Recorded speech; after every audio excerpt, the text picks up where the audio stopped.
All right. Excuse me. We are live, folks. Welcome back. J Bone here for Smash This Podcast. Oh, it's late. On a Saturday night. Do the chatters are in here. Paul Nelson, Andre, Critical Sting.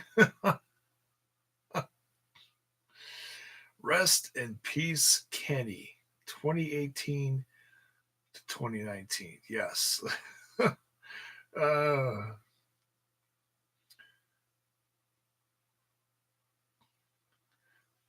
Man, all of this. I want out news flying tonight. What? Okay. I'd rather see the Wolves as a tag team personally. See them go against LAX over even. You want to see the Wolves back? Oh, that's what the hell's that guy's name? I can't remember. The guy who tagged with Eddie. I don't think he's coming back. He's kind of developed a bad rep. He no showed a couple places, I think, or something. Oh,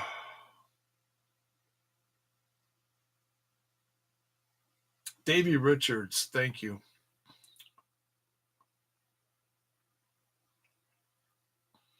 Oh man, that's some interesting news. I'm not going to touch that because I have no idea.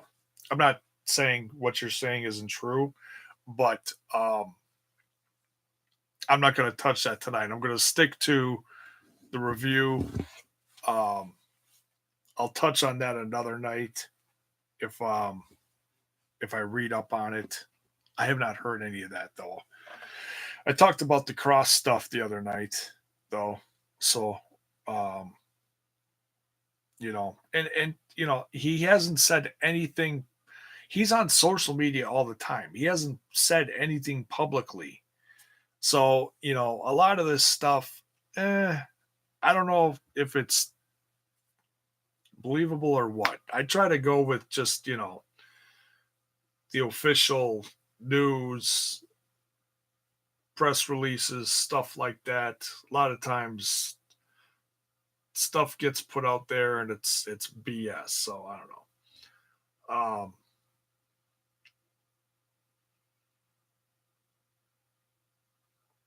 PWI just broke it a little bit ago. Okay. Um,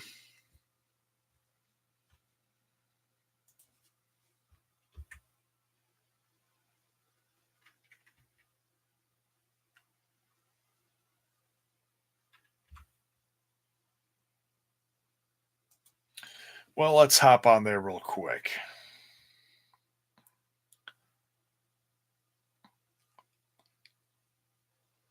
Oh, there's two things back to back here. All right, I'll quick dive into this and then we'll jump into the review. Okay, Impact star not under contract as believed, promotion scrambling to sign her. Oh, Jordan Grace. While Jordan Grace has been a regular with Impact Wrestling since October 2018, the word is, at the time that she had signed a 2-year contract with the promotion. Yeah, that's what was going around. Grace actually remains a free agent. PW Insider has confirmed with several sources. While Impact provided Grace, who was 23, with a contract last year, the contract was never signed, returned, or executed. Which means amazingly that Grace has been performing for the promotion unsigned for the last 7 months. Oh my God. How Impact allowed that to happen remains to be seen. PW Insider attempts to contact Impact officials about the situation thus far has been unsuccessful. Impact has been communicating with Grace, trying to lock her into a deal, But given that she is not officially signed anywhere, Grace would technically be able to field other offers from other promotions as well. We are told that as late as the last 24 hours, Impact has been scrambling to get Grace to sign with the promotion, and if she chooses not to do so, then will likely not continue on with the company. Yeah, well, wow, that's shocking. That has absolutely been shocking. Okay, what's this other one? Another Impact star requests release. Oh, jeez. The word making rounds tonight. Impact Championship Wrestling event in Queens, New York, is that Scarlett Bordeaux officially requested her release from Impact Wrestling contract late last week. Well, she's with Cross, so that would make sense. Um, Goes on to say, in checking with multiple sources this evening, PW Insider has confirmed that Scarlett Bordeaux, and this came out within the last like hour. Wow, okay. Um, from the Scarlet Bordeaux indeed asked for her release from her deal, which is said to pay her per appearance as not a guaranteed contract.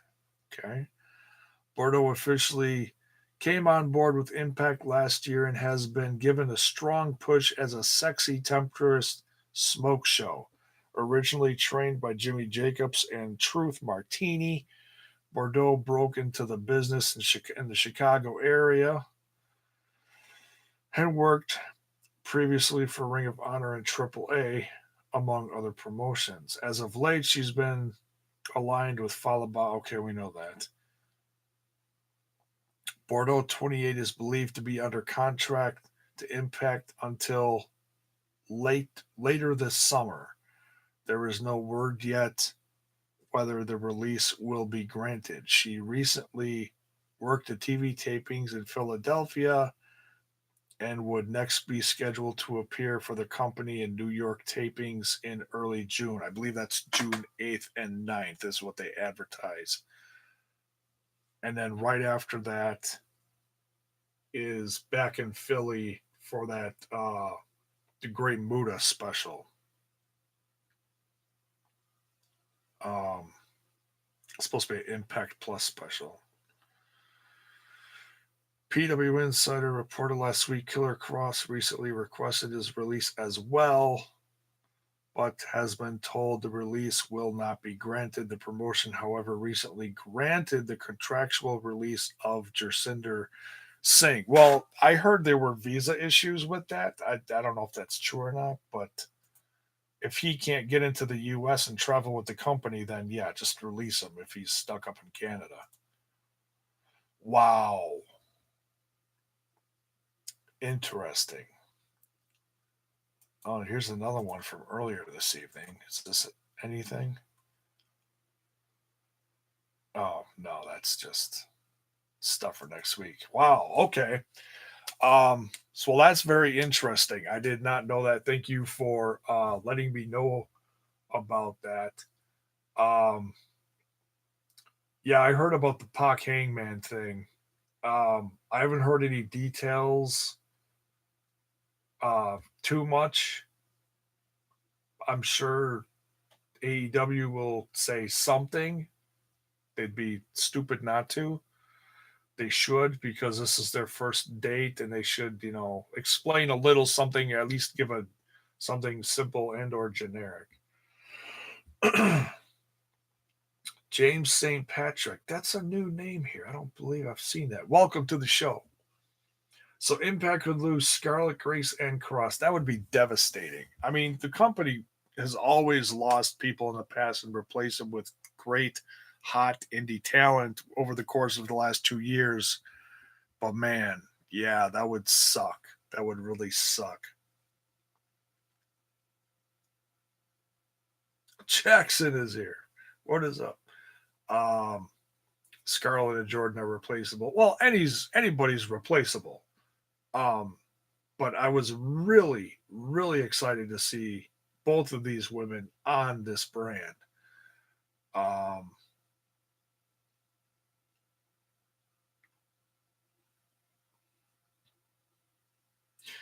did she use Impact to wait for AEW? If you're talking about Jordan Grace, that's a possibility. She was on the first All In special and made quite the impact. No pun intended. Demon Rocks, what is up? You paying $50 for Double or Nothing? Probably not. Probably not. I am going to watch it though. Trust me, I want to. I can't. I was hoping to have a job by now, and I would have. Why would they say Jordan was signed for 2 years? Probably because that's what the contract said, and they assumed she was going to sign it, and they gave it to her, so they put the press release out, but she didn't put pen to paper. That's probably what happened. Paul Nelson, what is up? You're streaming it. Yeah, a lot of people are. You don't have to pay to watch. Well, I like to, but I paid for the last pay per view that Impact put out. That was $40. What I should have done is wait and paid the $50 for AEW and then whatever. All right. So let's jump into this. Lots of hot news. Wow. So thank you for tuning in. Did not expect to start with the news. Did not know there was news. So I mean, I hope it's legit what they're talking about, because not everything that comes out of PW Insider is legit. A lot of it that comes out is speculation, and then the other dirt sheets just twist it into, oh no, this is real. This is Meltzer. But the way Meltzer says stuff on his show, sometimes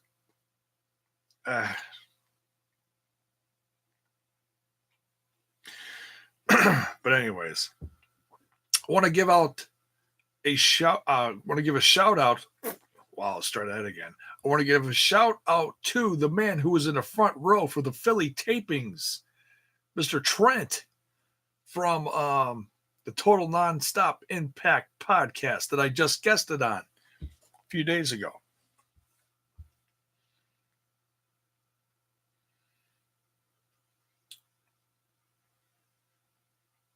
Didn't PW Insider lie about the attendance in Philadelphia? I have no clue what the attendance was. The crowd sounded decent. Andre says turnover is a natural progression of things in life. It's very true. Very true. And we've, like I said, yeah, we've seen that over the last 2 years as the company changed from TNA to Global Force Wrestling to Impact Wrestling with all the different owners and phases. You know, we're finally in this Impact Wrestling phase, and it's it's the hottest it's been in the last handful of years, at least in my opinion it is. They finally got out of Florida. They're touring their asses off. They're putting on these successful specials. People are buying tickets. I'm going to say that again, because this is the most important thing. Over the course of the last decade, people are buying tickets for Impact Wrestling. Their premium package thing for Slammiversary that just went on sale today is already sold out.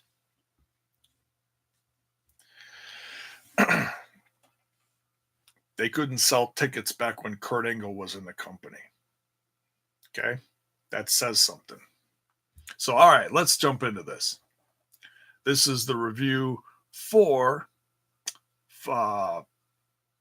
May 17th, last night, out of Philly, the 2300 Arena, the infamous ECW Arena. We start out with a Knockouts Battle Royal. This episode was quite knockout heavy. They did let the ladies go first. In a couple matches here. We got the Battle Royal, and then we got the Demon Collar match. Um,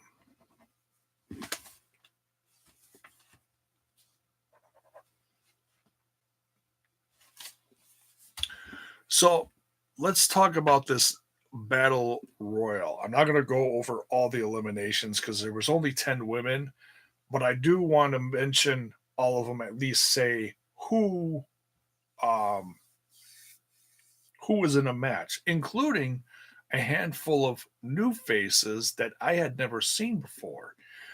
Actually, one or two of them, I believe, were on the Rise special from last night. At least one of them was. Um, at least I'm pretty sure she was. So we had Jordan Grace, we had Madison Rain, Scarlett Bordeaux, Tessa Blanchard, and Alyssa Edwards and Kiera Hogan. So those six we recognized. But then he started talking about the other faces that were in there from, I guess, local talent. I'm not sure, but they were brought in for this, maybe just as a test to see how they could do. Um, Tasha Steeles, Carissa Rivera, Solo Darling, and Ashley Box. I believe Ashley Box was the girl um,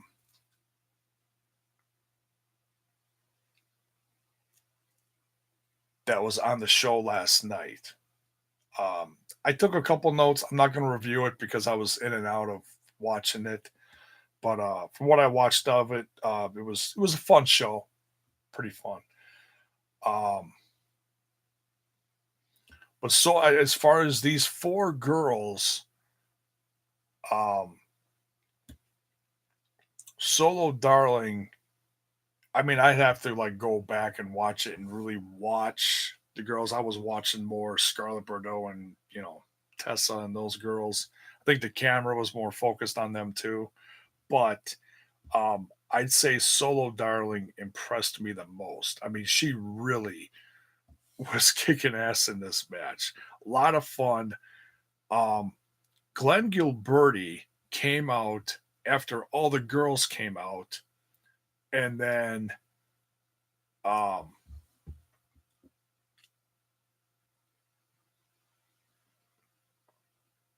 sat at ringside and he kept telling the guys that he was involved in the match.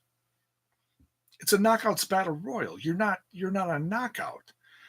Um, so then at the end, after, well, I mean, I'm just gonna say Tessa won. Okay. Disco's a glory.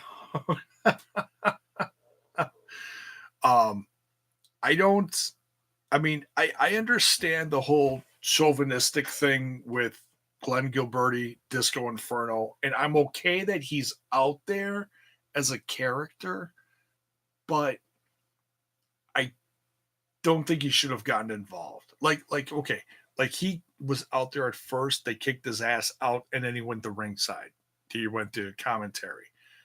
I was good up to that point. I don't think he should have gotten back in and thrown Tessa over the top rope and eliminated her, even though I don't consider that an elimination. Um, he kept saying he's in the match. You're not a knockout, you know. Um, it's for the ladies. So I'm gonna say Tessa won this. Glenn Gilberti's what did you say? Glory hog. um, yeah, I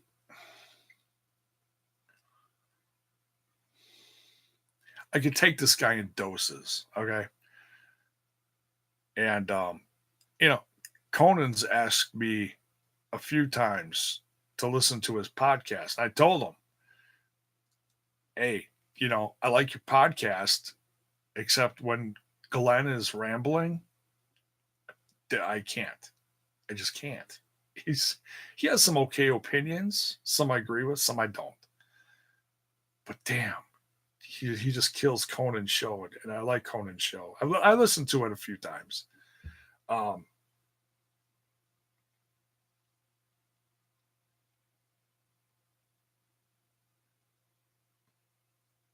yeah, that's right, Andre.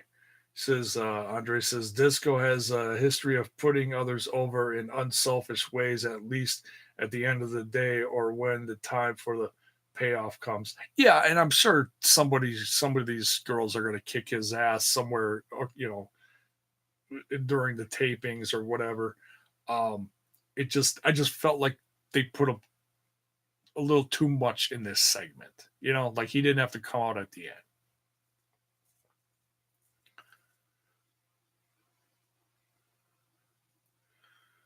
Apparently, K Dog, aka Conan, dropped the hint that Impact might be going on a second network in the U.S. soon. Yeah, I hope so. I hope so. He's got to be careful with that. But he's a production guy, or a writer, whatever you want to call it, producer. Um, so he's gonna know these things. He's working with Don Callis and Scott Demore, and they're executive VP, so they're of course going to know, along with Ed, and along with office staff and whatever. Tess is going to kick his ass. Yes, I'm sure. That's going to happen. So then we go from there. They show some footage that happened after last week's show. Apparently, Elgin attacked Willie Mack after they went off the air. Jean Jacques. I'm not going to try to pronounce your last name, but I'm glad you're here. Jay Busy. What's up? What's up, Jean? Um, so yeah, Elgin really ruffling a lot of feathers in the company. Um, and yeah, don't worry, we'll get to. I heard there were some problems that the last match got cut off for certain people that watched it. Um, I missed a majority of it live. I only caught part of the Demon Collar match live, and then I was like, screw it, I'm tired. Um, I'll download it an hour after it's on the air, and I'll watch it today. So I watched it literally right before I went live tonight, because then it's just a quick hour and a half. Boom, boom, boom. Um, yeah, I heard they put it on Impact early on Impact Plus because of the match cutoff at the end. So for the fans, so they don't normally do that, but that was very nice of Impact to do that. So let people see that. I already smashed and punched the like button and hit that sub button too. Don't be afraid to do that if you're digging the content. It's much appreciated. Trying to just grow the brand. Um,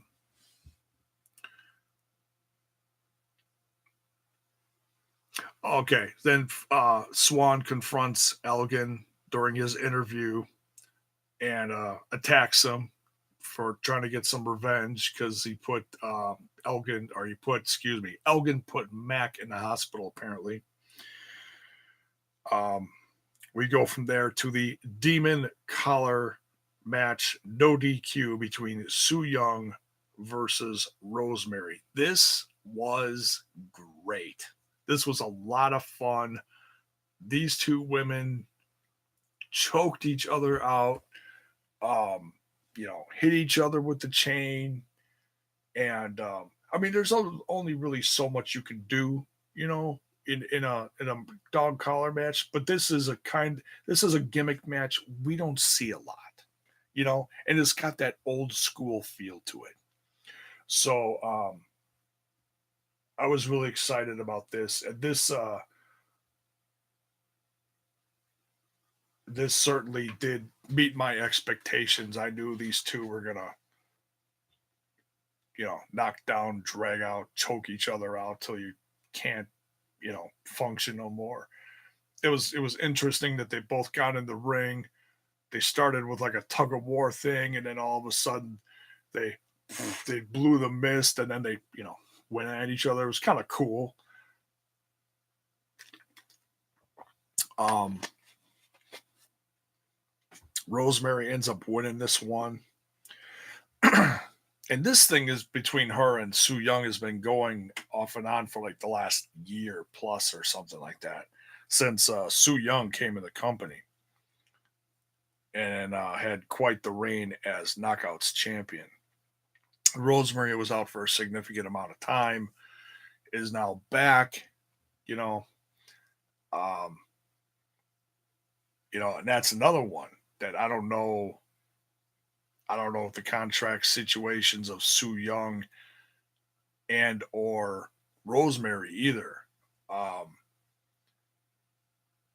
because I looked at this like Rosemary went into this saying winner takes all. So I was like, ooh, does that mean this is going to be an exit for Su Young?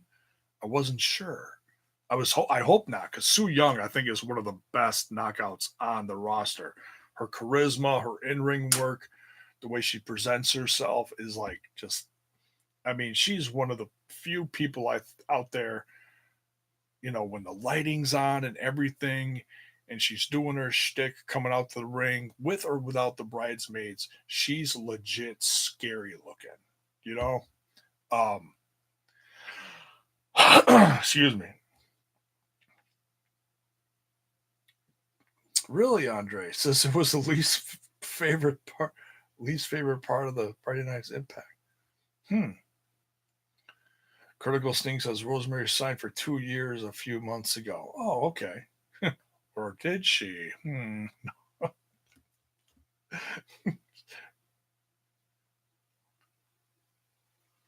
So, starting to hate people who can't pick out a good match when it's full of this is awesome chance.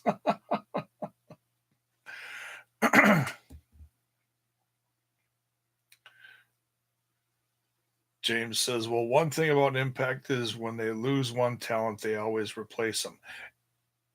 This is true. This is very true because, they've lost a handful, if not more, recently to the WWE for production purposes or in ring talent. Um, and they've gained a decent amount of talent over the last 6 months to a year. Um, and that's something that 10 years ago they didn't do when they started letting guys go like Styles, Christopher Daniels, Kaz, Samoa Joe, um, the originals. They started letting go all the originals and they weren't replacing them. They just kept dropping like flies, and that killed the company. Um, that's one thing this company has been doing consistently is still bringing in a ton of talent and building their roster.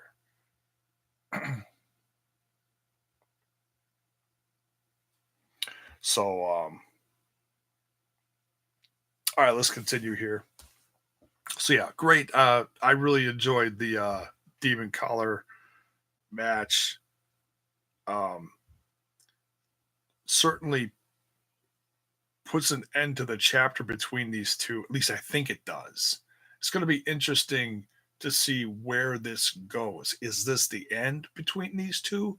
What is Rosemary going to do next? If this was winner takes all, what is going to be Rosemary's next move? I can't wait to find out.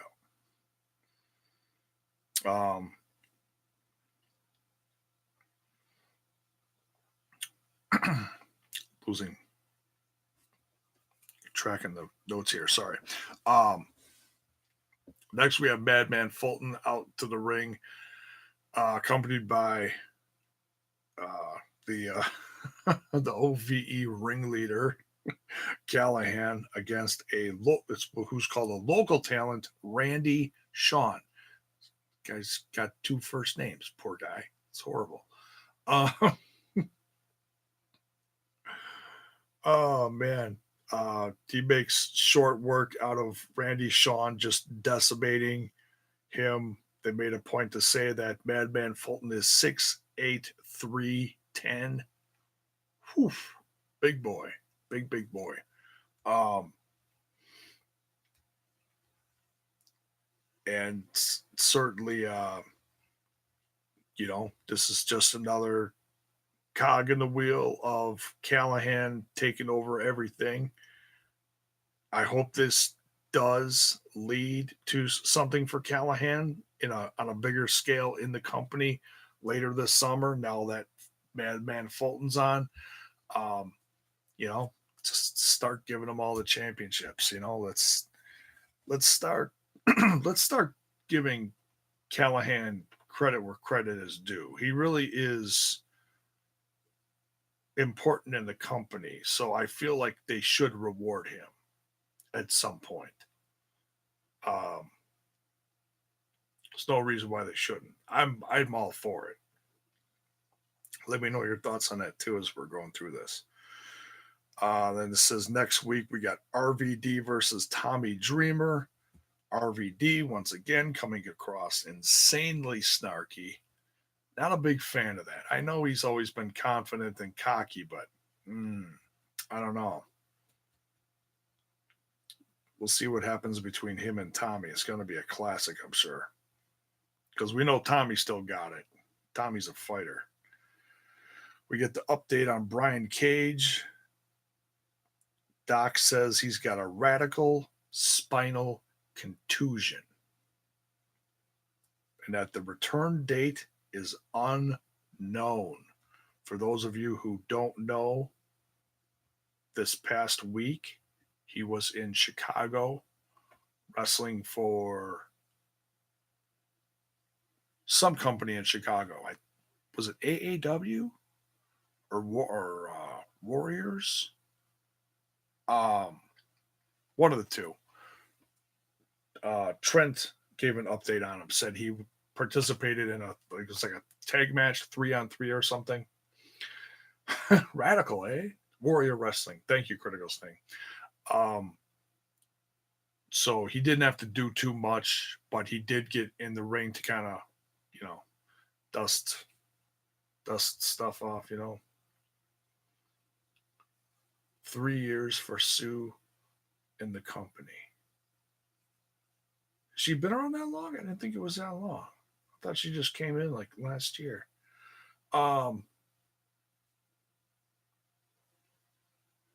Who's waiting for Cousin Jake versus Fulton? Oh, that'd be sick. I'm sure that'll come someday. That'll be great. She signed for 3. Yeah, I don't know. Most of the stuff lately is that they've been signing people to like 2-year deals, which is a decent amount of time.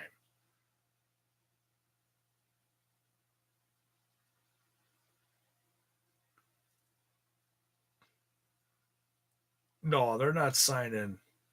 Yeah, I mean, yeah, AEW has to be careful who they sign. I mean, they're building a roster, but they can't sign everyone exactly.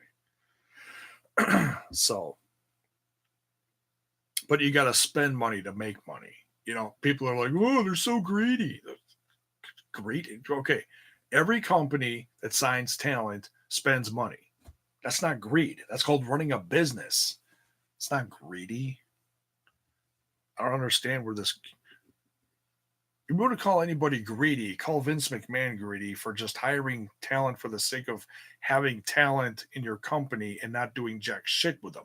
You can call that greed. You can also call it stupidity.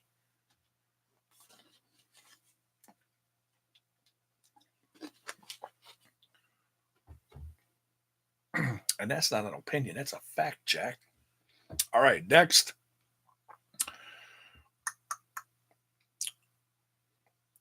By the way, that doctor,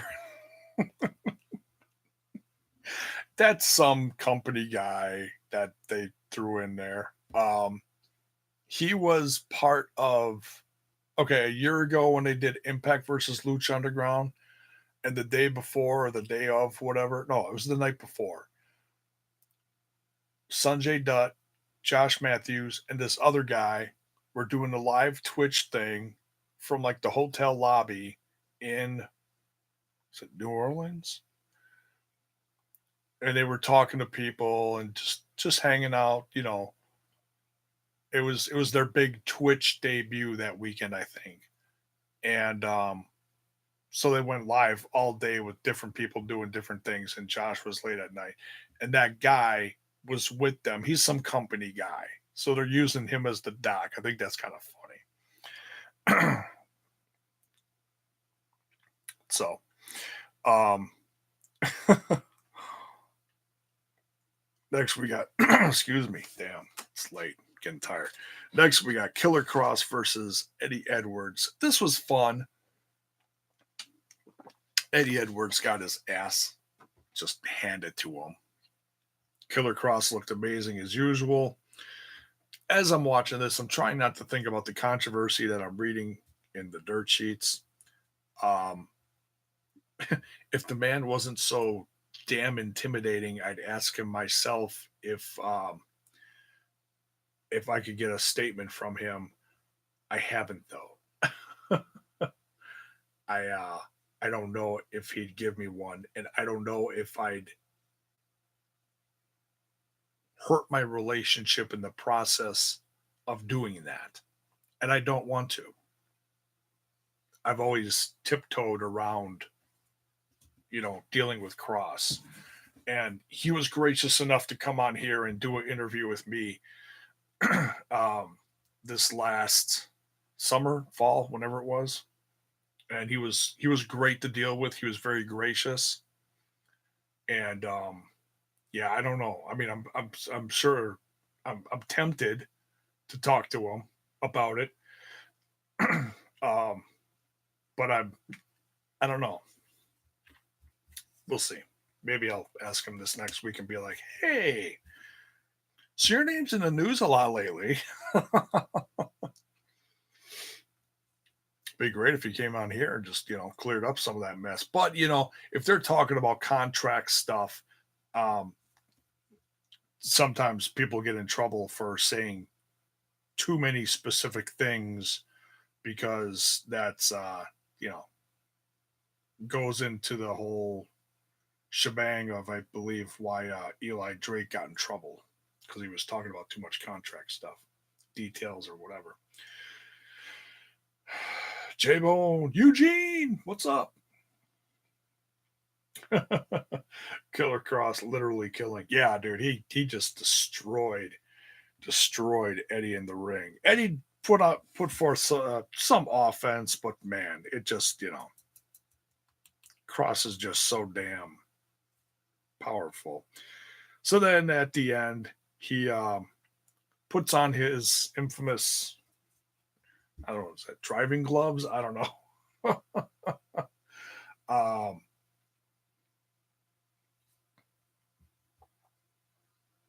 and he gets out these zip ties, and he zip ties Eddie Edwards to the ring ropes.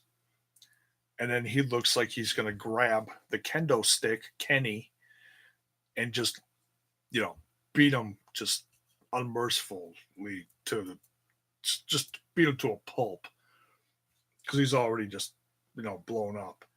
And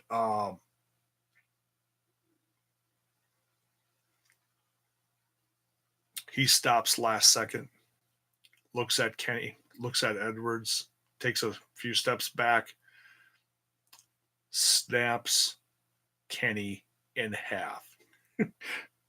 And Edwards, no!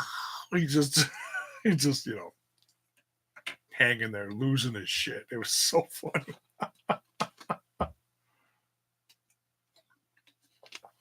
Mental pain is worse than physical pain. At times, yes, it is.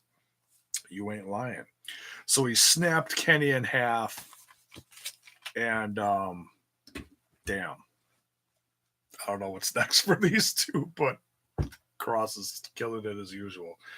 Um, yeah, like I said, I try not to think about the news on Cross too much because man, I love Killer Cross and Impact Wrestling. I feel like they're doing a good job with him. Um, there's a million different opinions out there about what people want them to do with Cross or face or have this title or that title or whatever. Um, I think there's plenty of time to do stuff with Cross over the next couple of years. Whatever his contract is supposed to be, let's hope that uh, they keep him and he stays professional throughout the whole process. I can't imagine Cross doing anything else. I feel like I know him a little bit, and it just, I want him to just keep proving himself in this company, kicking ass, and you build your worth at the same time, you know. So let's hope Impact Wrestling gets that TV deal, and then everybody's worth goes up, right? Am I right? Um,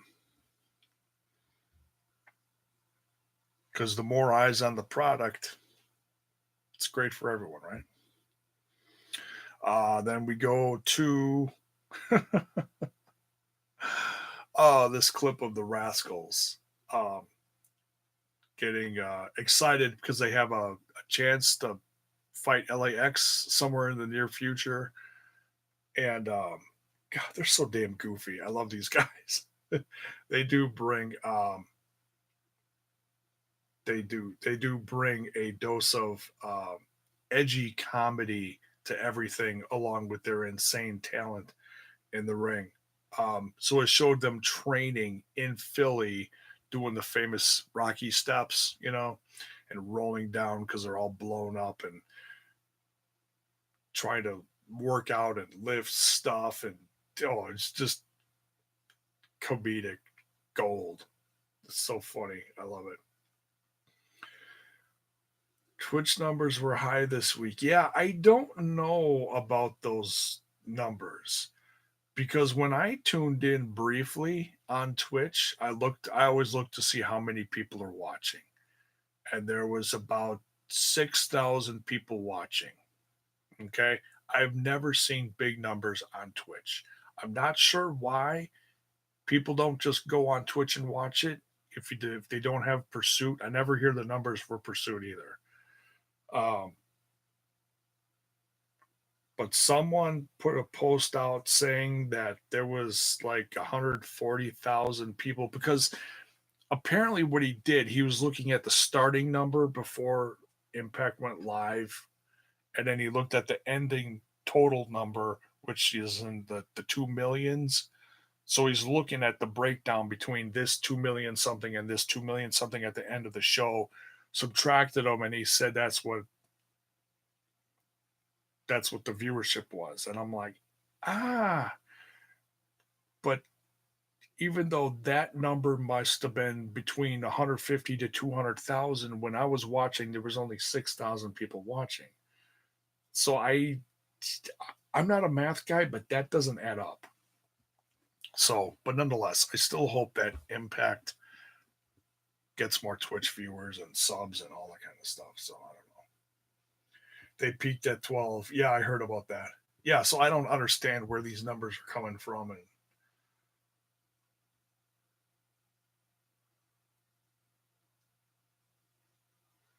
exactly, James. He says if Impact can keep talent happy and keep up the great storylines, the sky's the limit. Look, and I understand that people want to go for these big ass talents. WWE's handing out insane big double contracts because they want people to stay. They're worried about AEW. They can say all they want that they're not. They are. That's why they're signing all these mega contracts now, trying to keep people signed.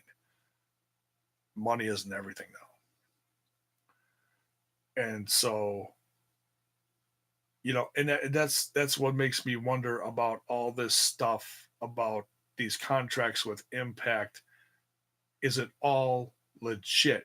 Because the news came out that they were going to offer Chris Jericho 7 figures. How are you going to offer someone 7 figures, but you can barely pay your other stuff? It doesn't make sense. Something's not jiving. You know what I'm saying? How much longer until Elgin crashes the Rascals treehouse? Oof. I don't know. He's kill them all. Clubhouse would be crumbling down to the ground. I call it the smokehouse. It's clubhouse, whatever. But yeah, that training segment with Rascals was hilarious in Philly. Next week, so we're getting Taya versus Madison Rain for the Knockouts Championship. We got Callahan versus Fala Ba. Um, Dreamer versus RVD, and I think we're getting LAX versus the North. So that should be pretty exciting. Um, in the main event, um, yeah, if you didn't see the main event, whatever you have to do, go find the main event and watch it, or at least highlights from it, because this match was tremendous between Elgin and Swan. A lot of close finishes. It was a non-title because this is just a payback match, you know, um, for Swan getting back at Elgin for hurting Willie Mack because they're close, you know. So, but man, the close calls in this one were just sick. Chance during this one, decent amount of time too. They took their time with this, big time. Um, Elgin gets DQ'd because he buckle bombs Swan into the ring post outside of the ring like 3 times. He also shoved the ref. That doesn't bode very well in the wrestler ref relationship.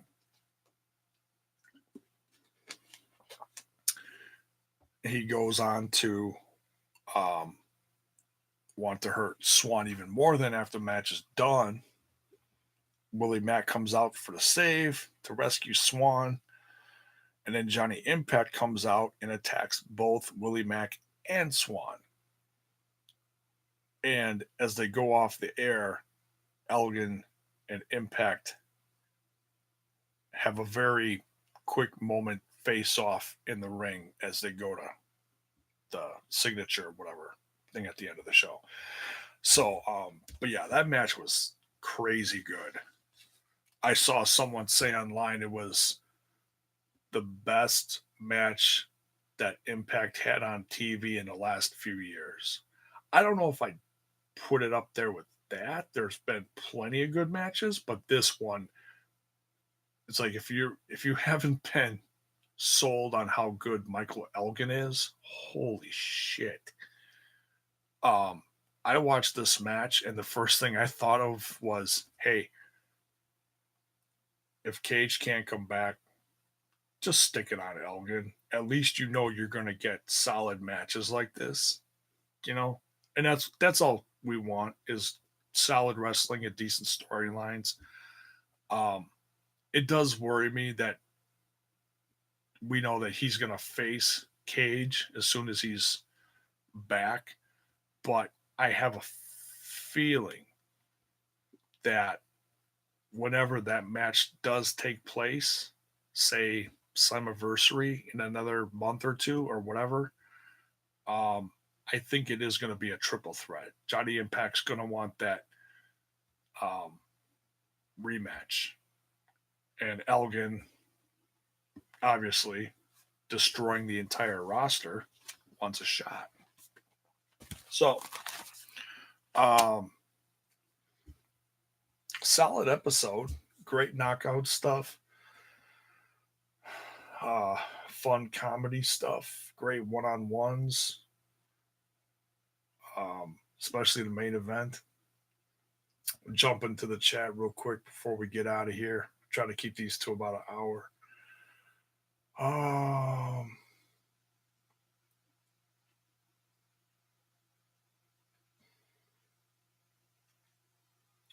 James says,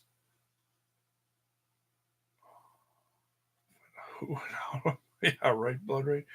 James says, Impact needs to stop signing people for now and focus on the homegrown talent that was TNA and WCW's downfall, and that's what happened to WWE now. WWE is turned into the WCW of 20 years ago. Isn't that interesting? I mean, I still like some of the stuff that they're doing, but man, it's really hard to get excited about Money in the Bank. I am going to watch Money in the Bank because I think some of those matches are going to be really fun, but man, it's going to be hard to stay awake. Critical Sting says companies can only keep a finite number of talents, and indie produces an infinite number of talent. Yeah, there's always good talent. I mean, they scout people from towns every town they go to. You know,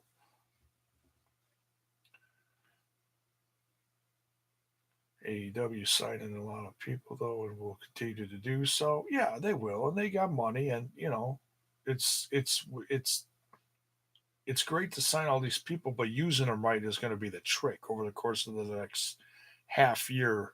You know, building building characters, showing people who these people are. Writing decent storylines, and that's going to be critical.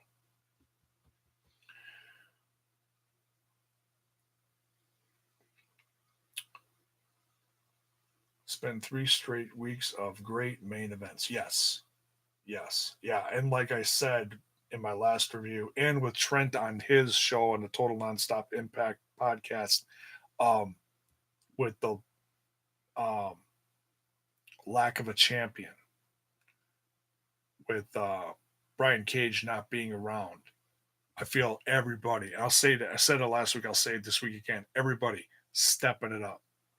Very important.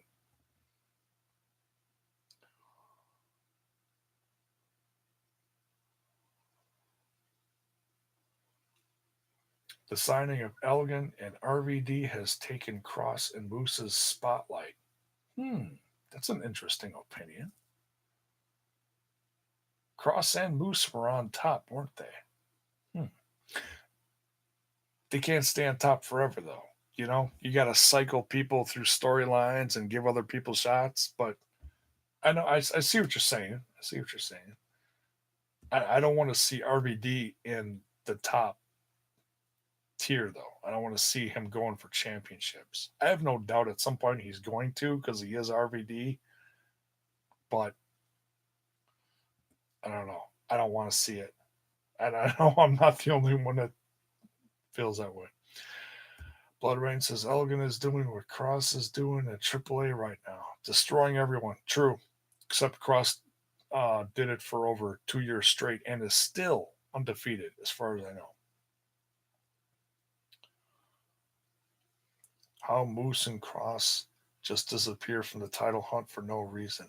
Yeah, well, I mean, not everything is perfect at Impact, but most of their stuff is pretty consistent. But yeah, I hear you. You lose matches, you lose title matches, then you're just kind of out of it. You can't stay up there at the top all the time.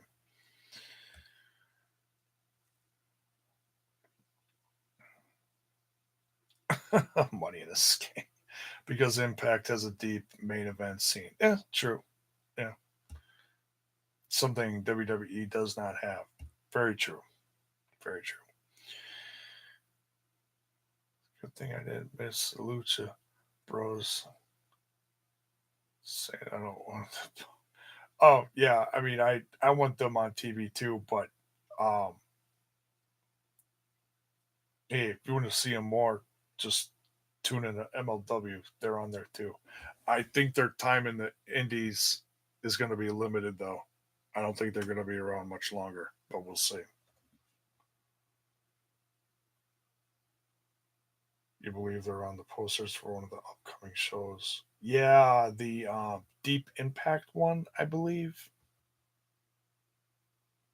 Pentagon is hurt. Yeah, I heard he's hurt. I don't know to what extent, though. Cross is hurt too. Did you see the brace on that leg? He's been fighting an injury too. You couldn't tell though, could you? Guy's unbelievable. Lucha Brothers don't want to be tied down. Well, as far as I know, they're still locked into that Lucha Underground contract. A lot of people have gotten out of theirs. I think those are two of the guys that are still locked into theirs. Maybe they're staying because they want to see a season 5. We don't know. I have not heard. So it's a combination of things.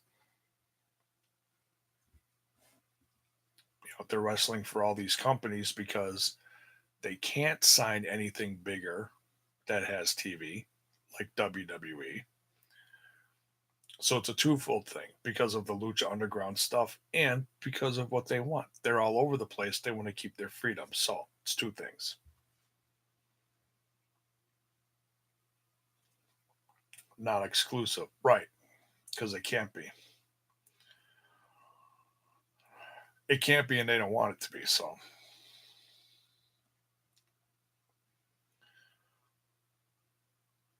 can I watch Impact on the app for free? And will pay-per-views be on the app also? They do have monthly specials on the I'm assuming you're talking about Impact Plus. Um, it's $7.99, and like they've been consistently putting out these specials on a monthly basis, like the one night onlys, but now they're giving them names. Um, like Deep Impact is coming up. There's another one. I can't keep the Twitch and the Impact Plus one straight, but I'm pretty sure that one with the Great Muda that's coming in another few weeks when they go to New York and then come back to Philly for this special, that's going to be on Impact Plus. But you can go get a month for free. So, and I can tell you from personal experience, it works a hell of a lot better than the GWN app. A lot cleaner, better quality, a lot easier too. So, I mean, if you're watching the monthly specials and also watching Explosion, that's kind of what I do. And all the classic stuff is on there too, and a lot of indie stuff. Um, you're paying $7.99. I think it's worth it. Do I hope that their pay per views end up on there someday, kind of like WWE's is on their network? Yeah, but and they also said they're going to be putting out more original talent or original, excuse me, original programming specials, whatever documentaries. They'd put out that one on the comeback of Josh Alexander. It's like a 10 or 15 minute special. It's pretty cool. So yeah, I think it's worth it. If you're watching stuff on a consistent basis, it's worth it. If you're not watching stuff, then you know, if all you want to do is watch the weekly stuff, then don't get it. You know, but I try to at least watch Explosion and the monthly specials. So, and the explosions are fun too because you see talent on there that you've never seen before. Sometimes some very rare matches. Like Daga was on there recently. Some knockouts matches. Can't think of who, but whatever.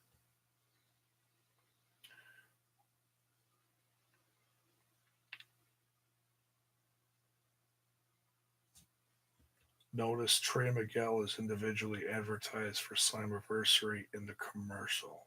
Hmm. Maybe that's a sign of something. But the Rascals are hot, so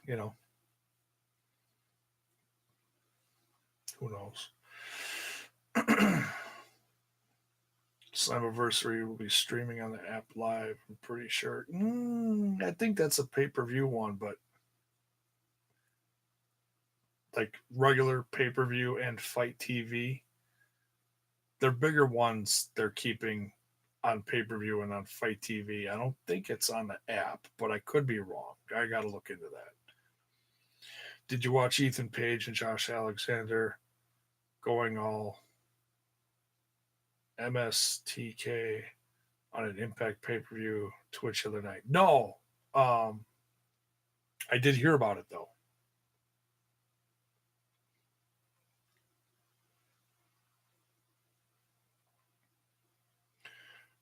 Nice to see some of the loungers on here. Great pod. Yes, Professor J.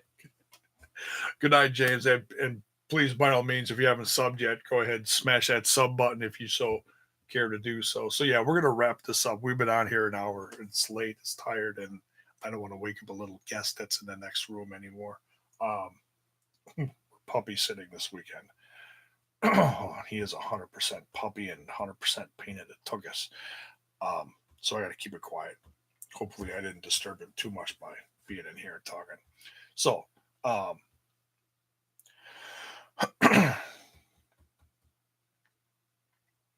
so yeah, we're gonna tune in for Money in the Bank. If it's super good, I'll go live afterwards. And if it sucks, I won't. But I think there are some good matches on the card. Not happy with all of them, but oh well. What are you gonna do? So I'll probably watch that, might review it afterwards because I don't talk a lot of WWE lately, but I try to keep up on some of it. It's been interesting to say the least. Uh, not that good, but interesting. So, um, thanks for tuning in. See, I'm starting to lose my voice, so I apologize. Time to get out of here. That's my tired voice. Time to go to bed. So, thanks again. And oh, if you hadn't heard, new t-shirt shop is up. The link is in the description for new design. It's a throwback to the old Mox shirt from 10 plus years ago or whenever it was. So if you're so inclined to do so, want to help support the show, go buy a Smash This Podcast t-shirt. So thank you all for tuning in. Much love. We'll see you guys tomorrow night. Cross my fingers, hopefully. Don't forget to smash that like button, smash that sub button, and ring that bell for notifications so that you know when more of my content hits your screen. Good night, folks. Much love.